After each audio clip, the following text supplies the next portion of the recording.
Olá, eu sou o João Pedro Souza e seja bem-vindo ao Clima de Crise. O Clima de Crise é um podcast desenvolvido para a gente conversar sobre mudanças climáticas. Ele nasce do projeto Governança, Multidimensionalidade dos Riscos Climáticos e de projetos parceiros. A cada episódio eu recebo professores, pesquisadores e profissionais que estão na linha de frente dessas questões. Juntos, a gente troca ideias, compartilha experiências e pensa em caminhos para enfrentar os desafios que afetam as nossas comunidades e o nosso planeta. No programa de hoje, vamos falar sobre saúde em contexto de emergência climática. E para isso, eu conto com a presença da mestranda do programa de pós-graduação e pesquisa em saúde coletiva aqui da UFSM, Gabriela Toniolo Bertolo. Gabriela é apoiadora regional do Conselho das Secretarias Municipais de Saúde do Rio Grande do Sul desde 2024 e é responsável pelas regiões 1, 2 e 3.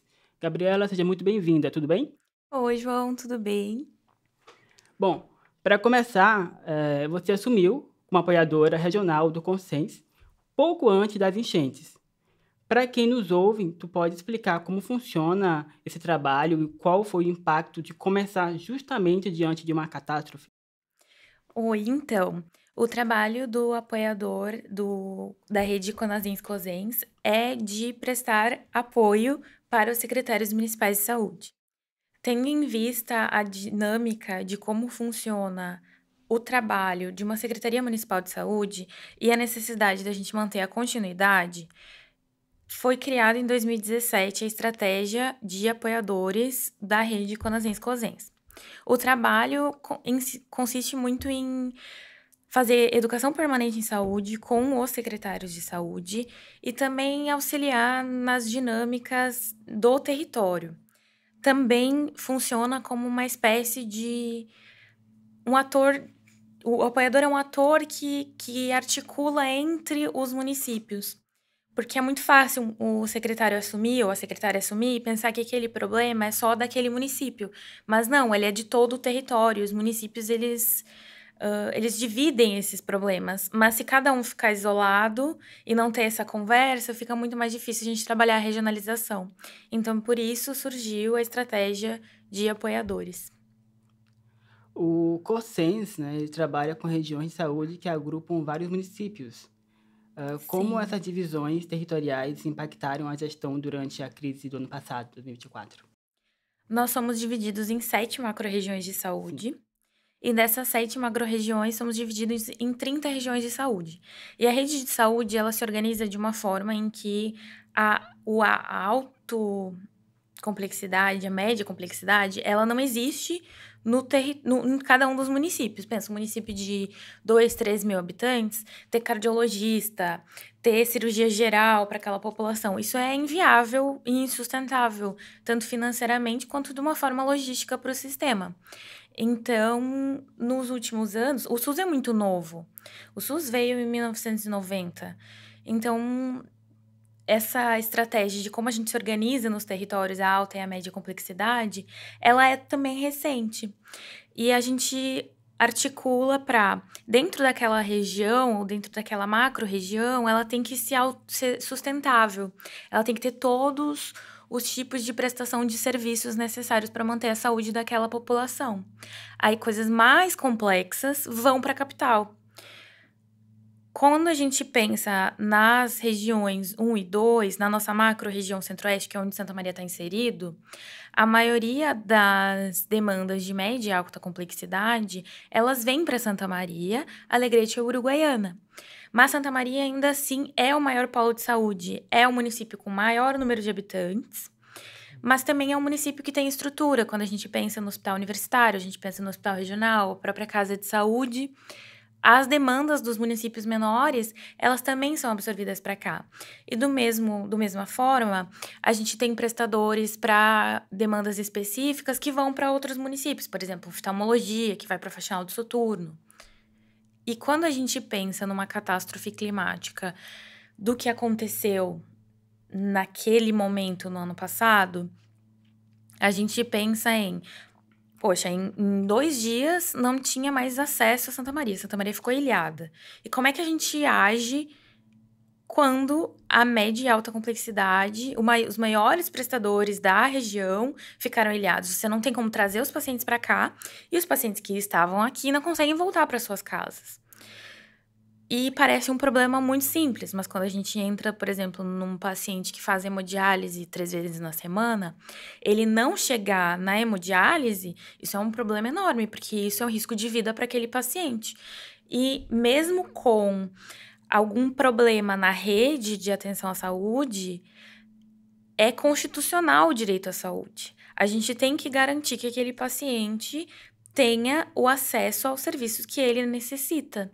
Então, a gente precisou ser muito criativo e contar com outras instâncias de governo e também, em alguns momentos, com a iniciativa privada para garantir esse direito.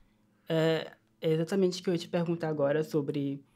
Tu comentou sobre a complexidade, cada cidade tem o seu modo de agir diante do que aconteceu, mas naquele momento havia uma coordenação entre os profissionais de saúde ou foi preciso improvisar? Nós acredito que nunca pensamos que um problema desta magnitude pudesse nos claro. atingir. Então, foi tudo muito no improviso. É algo que é uma cultura que a gente tenta mudar agora, tanto o Estado quanto os municípios, para criar planos de contingência. Mas nós não tínhamos um plano de contingência de como agir caso não pudesse chegar no prestador de alta complexidade ou de média complexidade ou um prestador de emergência. E foi um desafio muito grande para todos, desde o profissional da ponta, passando pelo gestor municipal, passando pela gestão estadual e, obviamente, por mim, este ator, e pelas minhas outras colegas do COSENS também. Bom, como tu comentou, não se esperava, né, que o Estado poderia passar por essa catástrofe. Mas como que se deu? Muitas cidades ficaram completamente sem comunicação durante as enchentes. Sim. Como que foi possível garantir a segurança e a saúde dessa população, mesmo diante de algo que ainda não se esperava? O Ministério da Saúde iniciou há pouquíssimo tempo atrás um programa que era o Vigi Desastres. E o Vigi Desastres conta com algumas estratégias para que seja garantido o cuidado durante uma situação de desastre. Mas como o programa ainda era muito novo, a gente foi trocando a roda do ônibus enquanto ele estava rodando. A gente foi descobrindo enquanto acontecia. O que a gente conseguiu foi articular muito bem com as Forças Armadas e articular com as esferas de governo, tanto federal quanto estadual, para quê? Tem um previsto no Vigi Desastres, que é um pallet, mais ou menos, que nele tem tudo o que é necessário para uma unidade básica de saúde funcionar durante 3 meses para uma população X, se eu não me engano, são 1.000 pessoas. E isso é uma das coisas que a gente articulou para chegar até os municípios que precisavam, porque muitos não perderam tudo. A gente teve, claro, sim, perdas de unidade básica de saúde, perda de insumo, mas a gente também teve unidades de saúde que ficaram ilhadas e não conseguia chegar de forma terrestre, uma via normal, até aquele município, como foi o caso de Dona Francisca. Dona Francisca foi um dos municípios aqui perto, se eu não me engano, tem por volta de 4.000 habitantes, que precisou de um kit de assistência farmacêutica. E a nossa articulação era que a informação de que isso está acontecendo em Dona Francisca chegasse até as pessoas que pudessem ajudar, de certa forma, a organizar o cuidado. Então, a gente utilizou muito dos helicópteros da Força Aérea. Tinha aqui na região um helicóptero privado que fazia somente entrega de insumos. E tinha também grupos de trilheiros, tanto bugueiros e trilheiros que faziam um mapeamento do local junto com o helicóptero privado, faziam esse mapeamento para ver, naquele lugar em específico mora aquela pessoa e a gente não consegue contato com aquela pessoa agora, mas o vizinho sabe que aquela pessoa faz tratamento para o câncer.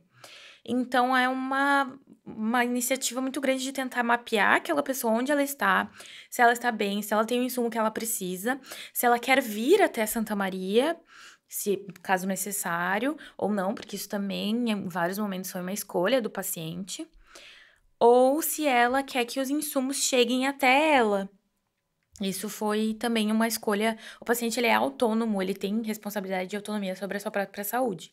Então, em momentos que o paciente não quis vir ou não quis se deslocar até Santa Maria, isso também foi respeitado. Só uma curiosidade. Durante a crise, o Estado recebeu uma onda de solidariedade muito grande. Então, o Estado recebeu muitas doações. Eu tive acesso a uma entrevista onde tu fala sobre os medicamentos que foram entregues aqui pelo Estado e que houve um número muito grande. Eu gostaria que tu comentasse como que foi essa logística, porque no meu último episódio eu conversei com uma professora e ela falou muito sobre essa união, a coletividade, o pessoal todo mundo envolvido. Conta para mim como é que foi a logística desses medicamentos, assim. Solidariedade, ela é, no fim, uma faca de dois gumes. Porque é muito bonito, Sim, é o que nos torna humanos, de repente. Faz parte de todas as religiões humanas, independente de onde elas surgiram e em que época, ser solidário, amar o próximo como a si mesmo e essas outras pautas. Então, sim, é algo muito difícil da gente tocar e a gente falar que em algum momento isso pode ter sido negativo. É muito importante a solidariedade, ponto. É o que nos torna humanos. Mas a solidariedade, ela sem uma orientação, nos trouxe vários problemas. Depois de uma onda, talvez até midiática, muito grande, de que a sim, gente precisava de ajuda aqui, de fato, precisávamos de ajuda, surgiram muitas doações de uma forma desordenada. E criou-se uma demanda no território para lidar com as doações que eram recebidas. Então, a gente tinha a demanda dos medicamentos e insumos que a gente precisava e os medicamentos e insumos que a gente recebia, e nem sempre eles eram os mesmos. Isso que a gente nem vai entrar em doação de alimentos e de roupa, que também tem todas as suas problemáticas que descorrem disso, né? Desde as pessoas doarem roupas sujas, ou roupas rasgadas, ou roupas que não servem para aquele perfil populacional, até o que a gente vive nos medicamentos. De novo, não é uma crítica à solidariedade, é sim. lindo, é muito importante. Mas quando as pessoas doam o medicamento da farmacinha da casa delas, aquele medicamento controlado, ou aquele medicamento cortado, que a gente não tem noção da data de validade, ou um medicamento que precisa de um acondicionamento, de um controle de temperatura e umidade, mas ele foi enviado para cá sem esse controle, bom, então isso não é mais uma doação, isso é um descarte. Nós não temos como entregar este medicamento para a população. Esse medicamento vai ser descartado. E isso é algo que a gente tem que falar sobre nas campanhas de doações. Mas como a gente nunca tinha vivenciado um fluxo de doações de medicamentos tão grande, a gente não tinha como dimensionar isso. Foi um impeditivo também, a gente não tinha protocolos de como os medicamentos devem ser dispensados para a população. A população doava de outros estados ou daqui mesmo, doava para abrigos, doava para hospitais. A gente teve uma situação em que o Hospital Universitário de Santa Maria recebeu doação de medicamento veterinário. O que, ok, a gente também precisava de medicamento veterinário, mas não o Hospital Universitário de Santa Maria. E quem faz essa separação dessa doação? E o aeroporto, o Aeroclube de Santa Maria, ele é uma pista compartilhada com a aeronáutica. A aeronáutica tem a base da Força Aérea e tem o aeroporto e o Aeroclube de Santa Maria. As doações, elas chegavam nos dois lugares. Mas as doações que chegavam no aeroporto e no aeroclube, elas não eram doações que tinham alguma... Nem sempre tinham essa doação vai para o hospital universitário. Então, o hospital universitário vem aqui e recolhe. Ou essa doação vai para o município de Nova Palma, e o município de Nova Palma vem aqui e recolhe. Só que, de qualquer forma, a logística de quem vai receber estar aqui ao mesmo tempo que a aeronave chega é muito grande. E quando a gente chegou no aeroporto, o aeroporto não tinha estrutura para receber e os medicamentos eles estavam como uma carga normal no chão. Para isso, a gente precisava de uma equipe de farmacêuticos, até para ter a responsabilidade técnica e fazer a triagem desses medicamentos. Nós recebemos também muitos medicamentos à amostra grátis, que pela lei vigente, os municípios eles não podem dispensar medicamentos à amostra grátis. Então, durante muito tempo, a gente tinha os medicamentos à amostra grátis armazenados, sem poder enviar eles para os municípios, até que se fez uma exceção por causa do momento que a gente vivia.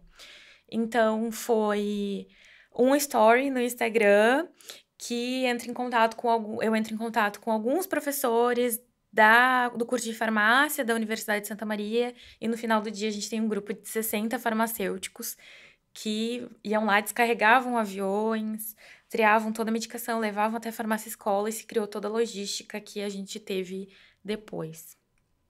A farmácia escola aqui da UFSM? Curso de farmácia? Isso, a farmácia escola da Universidade Federal de Santa Maria.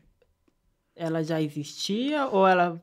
Sim, a farmácia escola da UFSM, eu não sei ao certo há quantos anos ela existe, mas são bons anos. O curso de farmácia é um dos mais antigos da UFSM.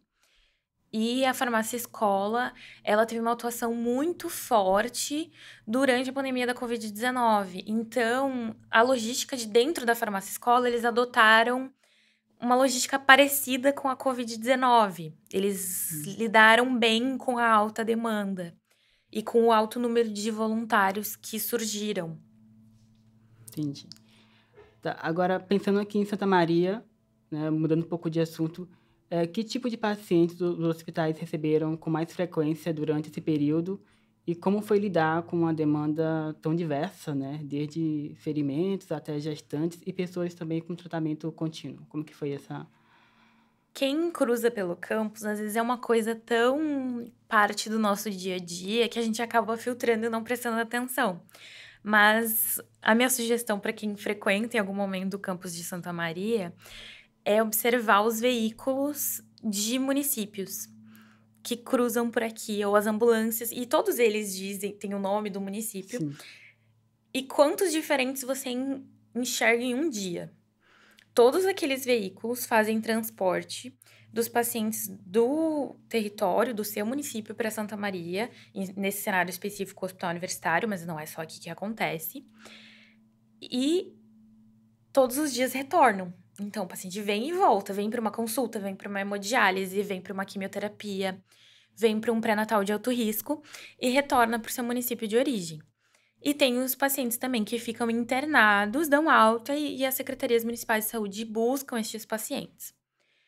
O que aconteceu foi, os pacientes eletivos, quem vinha fazer uma consulta nos hospitais, e isso é uma coisa que aconteceu este ano também, em 2025, agora em junho.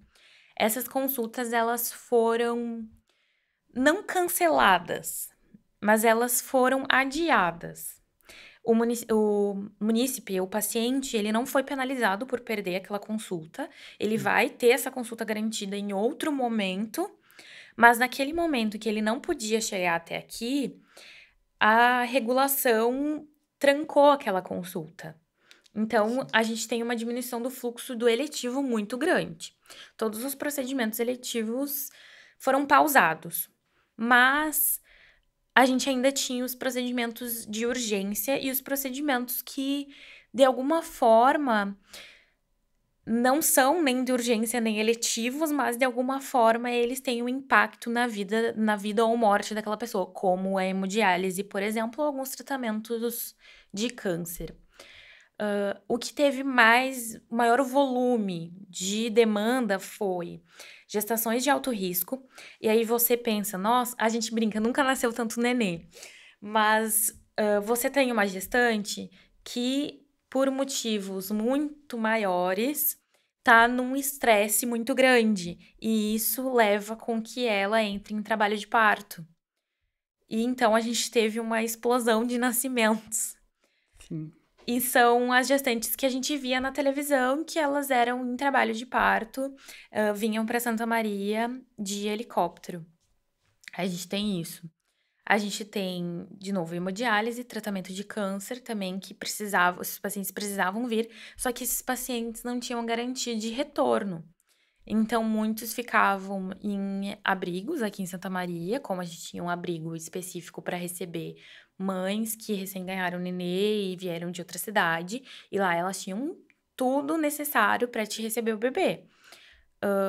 Pensa que elas vieram de helicóptero com uma mochila e com a roupa do corpo. Então, quando elas chegavam aqui, aquilo que elas construíram para aquele nenê, que elas sonharam, que elas batalharam, as fraldas do chá de fralda, o bercinho, elas não tinham, porque ficou na cidade delas. Então, quando elas chegavam aqui, elas recebiam todo o enxoval em um abrigo específico. Também tinha para elas, né, o apoio que uma mãe necessita depois que ela Sim. passa por uma cesariana ou um parto vaginal, que é um momento muito. Eu não sou mãe, mas eu imagino que deva ser um momento muito de introspecção e muito frágil na vida de uma mulher. Então lá elas tinham alimentação, elas tinham uma rede de apoio que era garantida.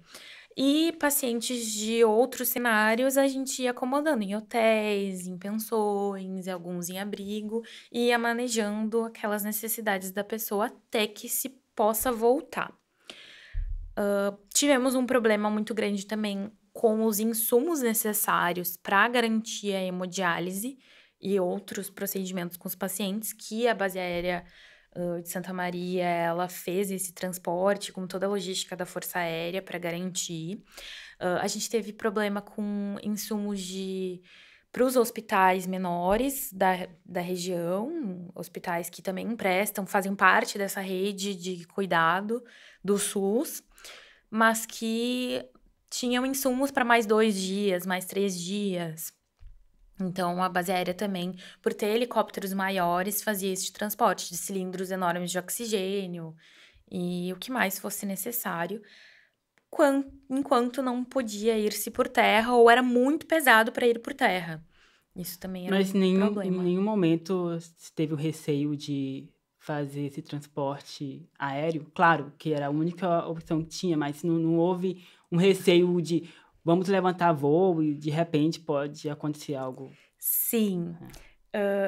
Entra daí o outro componente, né? A gente tem as gestantes de alto risco que vinham para cá, porque a de baixo risco, uma gestação normal, era resolvida dentro do território. A gente tem esses pacientes que precisam do cuidado, mas a gente também tem as pessoas que vivem de certa forma normalmente, ou que sobem em cima do telhado para arrumar depois da chuva. E continuamos tendo acidentes. Ou violência resultando em ferimentos que precisam de um cuidado maior. Isso continua existindo em situações de emergência. Mas a gente não tem mais a rede que a gente deveria ter, normalmente. A preocupação maior nos primeiro, segundo dia de chuva é: não temos visibilidade para o helicóptero levantar voo. Tudo bem, você tem helicópteros militares que funcionam em condições extremas, mas se você não tem visibilidade e você não tem a garantia da segurança da equipe que vai fazer o resgate, vai fazer o salvamento, você não pode levantar voo, porque os riscos, eles vão ser maiores do que o benefício de salvar ou de prestar algum nível de atenção à saúde para aquela pessoa que está do outro lado esperando. Então, isso teve que, em vários momentos, ser pesado. Outra que é também muito... Uma coisa que a gente talvez não pensa nisso no dia a dia, mas é muito custoso fazer o voo de um helicóptero. E a gente não pode simplesmente mandar um helicóptero, vai lá, faz e volta. Não, tem que ter uma logística para aquela operação acontecer. E a pessoa que está esperando o cuidado no outro lado, no outro município, ela também tem que ter condições de voo. A gente não só coloca como se colocasse dentro de um carro. Sim. Tem a diferença da pressão atmosférica e todos os outros questões que envolvem voar de helicóptero. Então, isso sempre foi muito bem pensado e, em alguns momentos, é muito dolorido, é muito difícil para todos os envolvidos, mas é muito necessário dizer, não, nós não podemos colocar em risco aquelas pessoas para fazer esta missão. Isso também existiu. Agora, vamos falar um pouquinho sobre o SUS, que foi extremamente importante nesse período, né? É um direito garantido constitucionalmente como direito universal à saúde, e durante as enchentes isso ficou muito evidente. Para ti, que papel o SUS desempenhou nesse contexto emergencial, inclusive para pessoas que muitas vezes não se veem como usuárias do sistema, né? Muitas pessoas, por acharem que pagam um plano, mas em momentos como esse, é o SUS que ajuda, né? Sim, a gente estava falando de solidariedade. Só que solidariedade, ela depende da empatia.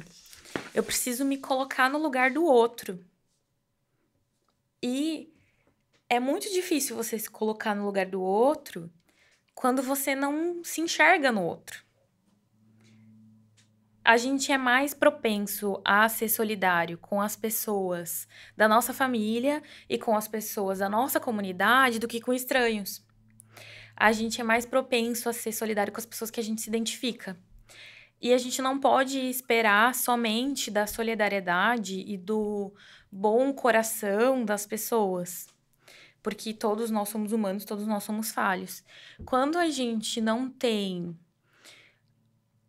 um sistema como o SUS, que garante por Constituição que saúde é um direito humano, não é um direito de quem mora no Brasil, não é um direito de quem nasceu de tal e tal forma, nem um direito de quem nasceu no Brasil, ou uma pessoa que trabalha, ou uma pessoa, ou criança. É um direito humano, de todos os seres humanos. Quem está fazendo turismo no Brasil também tem o direito de utilizar o Sistema Único de Saúde.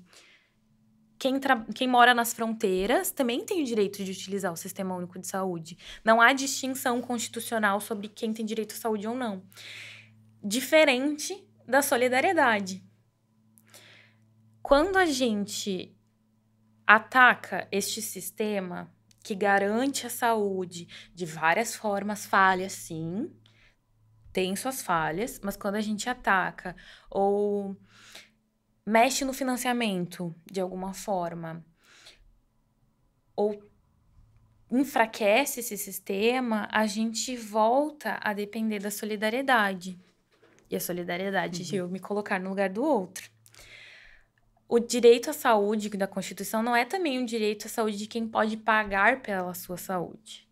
É um direito de todos. Então, às vezes as pessoas não se enxergam por ter plano de saúde, mas eu sinto muito, o seu plano de saúde, ele garante os teus direitos porque ele é regulamentado pelo SUS. Durante o momento de catástrofe, o SUS, ele foi fundamental para suprir várias lacunas. Várias lacunas.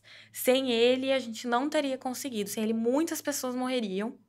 Sem ele, mesmo quem paga por um plano de saúde continuaria sem o acesso, porque foi feito transporte de pessoas para o seu tratamento pelo plano de saúde, utilizando a rede logística do SUS, porque não tinha uma rede logística das pessoas que tinham plano de saúde. Isso não existiu. Não existiu um plano de saúde que fazia na nossa região. Nas outras regiões pode ser que tenha existido, mas na nossa região não existiu o plano de saúde que transportava os seus pacientes via helicóptero. Foi tudo feito pelo SUS. Foi tudo feito pelo SUS, tudo usando a logística do SUS. Inclusive, os transportes humanitários que aconteceram, que também passaram pela rede do SUS, ou pela rede humanitária, que a gente todos feitos via SUS. Os medicamentos doados, eles foram incorporados na rede do SUS. Não foi doado para um hospital particular que veio a fazer uma função humanitária. Não. Foram os doados sem endereço, que a gente chamava, sem destino, eles todos foram incorporados na rede do SUS. Quando a gente pega outras catástrofes climáticas com um grau de de desastre, um grau de catástrofe parecido com o nosso, muitas vezes era comparado com o Katrina. Vai ter o mesmo impacto econômico que o Katrina. E daí a gente olha o número de mortos daqui e do Katrina, não há comparação. O nosso sistema de saúde, ele não estava preparado, mas ainda assim foi muito resiliente. Extremamente resiliente. Mas ainda assim precisamos de um preparo. Nossa, como eu falei há pouco, tu assumiu pouco antes das enchentes. Eu queria que tu comentasse, tu falou muito sobre empatia, solidariedade, se colocar no lugar da outra pessoa. Tu assumiu muitas responsabilidades durante esse período e eu quero saber de ti como que foi lidar com essas responsabilidades, mas não a Gabriela profissional, mas a Gabriela humana. Como que foi lidar com essas pessoas, ter ali... Porque tu teve que tomar decisões, muitas vezes por elas, então como que foi isso pra ti? Muito difícil. Muito difícil. Emocionalmente foi um momento devastador. Foi muita terapia e muito cuidado e apoio, e tanto das minhas colegas de trabalho, da instituição para a qual eu trabalho, quanto da minha família, dos meus amigos, nos outros secretários também, porque a gente estava passando por aquilo juntos. Muitos secretários... 2024 foi um período eleitoral. E muitas pessoas, elas se exoneraram dos seus cargos para concorrer a um cargo político, seja vereador ou a prefeito, enfim. Então, muitos secretários que eu tinha naquela época, eles eram novos, porque eles tinham entrado, porque o secretário que já estava há mais tempo saiu para concorrer. Então, eu também não estava sozinha no início desse trabalho. Muitos secretários, eles também receberam esse susto, assim, há pouco tempo, há um mês, há 15 dias. Secretário que entrou na semana e já estava passando por isso. Foi muito difícil. Muito difícil. Eu tinha uns 8 ataques de pânico por dia, mais ou menos, pelo dia que eu lembrei de contar. Eu tinha minha família me lembrando de dormir, de tomar banho, de comer, porque meu mundo virou o trabalho, e um trabalho que extrapolou muito as minhas obrigações de trabalho, mas ao mesmo tempo, que tipo de ser humano você é se você se nega a prestar ajuda humanitária? Que eu acho que o meu trabalho, o trabalho das minhas colegas apoiadoras e da instituição e de vários servidores municipais e estaduais ultrapassou foi o que é o nosso trabalho e o que é a ajuda humanitária. E todas as pessoas com quem eu convivi, elas receberam de braços abertos o desafio de prestar ajuda humanitária naquele momento.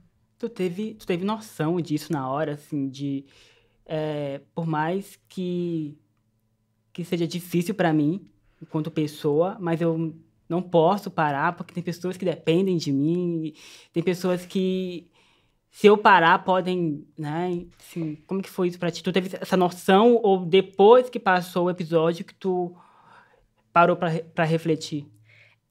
Sim, tive. Nossa. Não só essa, mas também eu sou muito jovem para estar fazendo isso. E se eu não atender o telefone quando naquele momento não tem sinal de telefone nem de internet naquele município, tá chovendo horrores, teve uma situação de acidente, uma pessoa estava em risco de vida e a secretária de saúde pegou o telefone, subiu em cima do prédio para pegar sinal de telefone e ligou para mim. Se eu não atendesse o telefone, o que ia acontecer? Para quem mais ela ia ligar? Será que a pessoa que estava do outro lado, ela ia ter a mesma reação que eu tive de, não, nós vamos resolver, isso vai acontecer, a gente vai atrás e sair acionando todos os outros contatos que eu tinha até conseguir levar ajuda para ela? isso pesa muito, pesa muito. E a minha família, eu acho que me dava esse senso de o que você tá fazendo agora é muito importante. Mas a minha psicóloga também me falou isso. Também falou, Gabi, você precisa se regular, porque tem pessoas aqui que estão, de certa forma, dependendo de ti e do teu estado mental aqui para tomar uma decisão, para pensar, não, agora a partir disso eu tenho que ligar pro fulano para ver se tem uma ambulância para ciclano. E eu sei que também tinham outras pessoas na mesma situação que eu, assim, então foi muito difícil, foi muito difícil. Eu fazia uns Eu me formei em janeiro de 2023, isso aconteceu em abril para maio de 2024.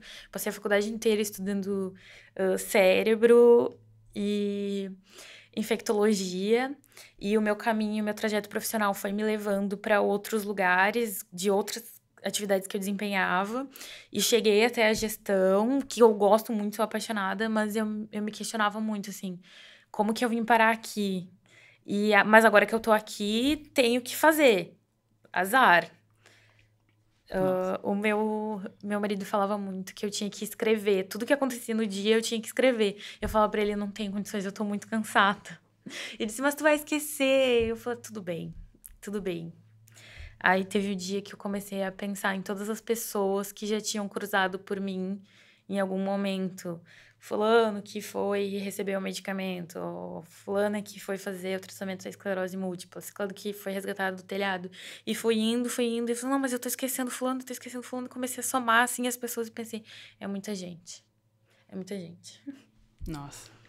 Mas ainda bem que tinha uma equipe, né, por trás, como tu comentou, secretários, que mesmo que ali estavam no início, também deram um suporte para ti neste momento. Sim. Após tudo que foi vivido no ano passado, né, em 2024, como está sendo o processo de criar protocolos e preparar melhor a saúde coletiva para enfrentar novas emergências climáticas? Porque a gente sabe que o Estado, ele tem tendência, né, a receber eventos um pouco extremos. Difícil, porque a gente teve um ano de troca de gestão, e isso desestabiliza as estruturas que já existiam. Às vezes é bom, às vezes é ruim. Muitos prefeitos novos, obviamente, como sempre, tentando dar a sua cara para a cidade. Obviamente, as pessoas votaram nessa pessoa para isso. E a necessidade de entender que aquilo não foi um fato isolado. É difícil trabalhar planejamento no privado também, no público, obviamente, muito também. Muito difícil trabalhar planejamento. A gente está sempre apagando fogo em todas as frontes. Mas é muito difícil sentar com a equipe de gestão e falar, não, agora nós vamos colocar o que nós planejamos para os próximos 4 anos, que é este ano nós fazemos no setor público. E é difícil entender a importância de se preparar para alguma coisa que a gente não sabe quando vai acontecer, a gente não sabe a intensidade que vai acontecer, e que quando acontecer, a gente não sabe se os nossos planos vão funcionar ou não. Mas existe sim uma força-tarefa muito grande de trabalhar planos de contingência dentro da saúde, em específico, né? Esse recorte a gente está fazendo dentro da saúde. Bom, a gente vai se encaminhando já para o nosso final da nossa entrevista, mas só para finalizar, eu gostaria que tu falasse um pouco sobre a mobilização mesmo da sociedade, como que isso ajudou também a enfrentar essa situação tão crítica. A gente... Porque eu lembro que eu tive essa sua entrevista e tu falou assim, bastou um stories no meu Instagram para o pessoal se reunir, criar o grupo no WhatsApp. Então, eu acho que é importante também essa mobilização, assim, que te ajudou bastante neste momento, né? Isso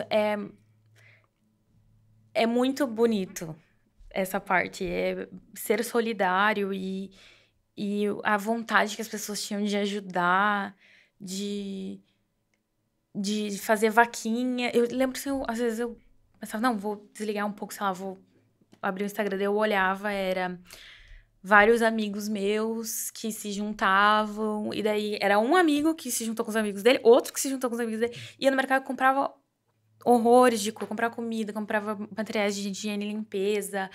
Muitas pessoas acabavam sabendo que eu estava envolvida e me perguntavam, como é que eu posso ajudar de alguma forma? Isso é lindíssimo do ser humano, porque é a capacidade que a gente tem de se enxergar como pertencente àquele lugar. Uma colega minha apoiadora falou assim, minha família mora há muito tempo fora, em outro estado, e já nem se identificavam mais como gaúchos. Uhum. E eles batiam no peito e falavam assim, não, é a minha Porto Alegre, é a minha Santa Maria. E eu enxergo isso também, surge aquele senso de comunidade, de pertencimento, de a tua história. É os lugares que tu conviveu, é uma pessoa que tá numa situação muito parecida com a tua. Muita gente doou fralda e roupa e, enfim, porque falava assim, mas aquela mãe que aparece na TV, que veio de helicóptero pra cá. Eu sou mãe, eu sei o que é passar por... Eu não consigo me imaginar nessa situação. E daí se doava para aquele momento, sabe? Isso... A gente não teria conseguido passar por essa situação sem a solidariedade, a empatia e sem ser humano. Mas, ao mesmo tempo, fomos nós, seres humanos, que pensamos há 35 anos atrás que a gente precisava fazer com que essas coisas fossem políticas de Estado, que não precisava mais depender da solidariedade, da empatia, que isso deveria ser um direito de todos. Então, acho que a gente tem que retomar cada vez mais este sentimento e defender o Sistema Único de Saúde. É o único sistema único de saúde do mundo que trata desde o transplante de órgãos até a saúde bucal, num território enorme, para as mais diversas culturas. Então, a gente tem que ter esse sentimento de orgulho, de pertencimento dentro do SUS também. Porque sem ele, as coisas não seriam do mesmo... Seríamos solidários, seríamos empáticos, teríamos o senso de pertencimento igual, mas não teríamos a base da estrutura para ser resiliente da mesma forma. O SUS realmente ele fez muita diferença. E só para deixar claro que muitas pessoas que até têm condições financeiras, mas que em algum momento acabam precisando do SUS, né? Isso só para deixar claro. Gabriela, muito obrigado pela tua presença aqui neste episódio. Agradeço. Foi um prazer conversar sobre saúde em meio às mudanças climáticas, né? E conhecer de perto os desafios e aprendizados que essa experiência trouxe. Muito obrigado. Obrigada. E você que nos ouviu até aqui, este foi apenas um de muitos episódios do Clima de Crise. Continue conosco e até a próxima. Esse podcast tem o apoio do POSCOM, Facos, Estúdio 21 e Coordenadoria de Comunicação da UFSM. Ele é apresentado por mim, João Pedro Souza, tem direção de Camila Rodrigues, gerência de projeto Daphne Pedroso e Maurício Fanfa, roteiro João Pedro Souza e Maria Fernanda Dias, produção Tayane Cardoso e João Pedro Souza, desenho de áudio João Pedro Vandessan, equipe técnica João Vitor de Almeida, Rafael Silveira, Rafael Baldi e Rodrigo Santiago. Apoio financeiro, CAPES e FAPERGS. Até a próxima.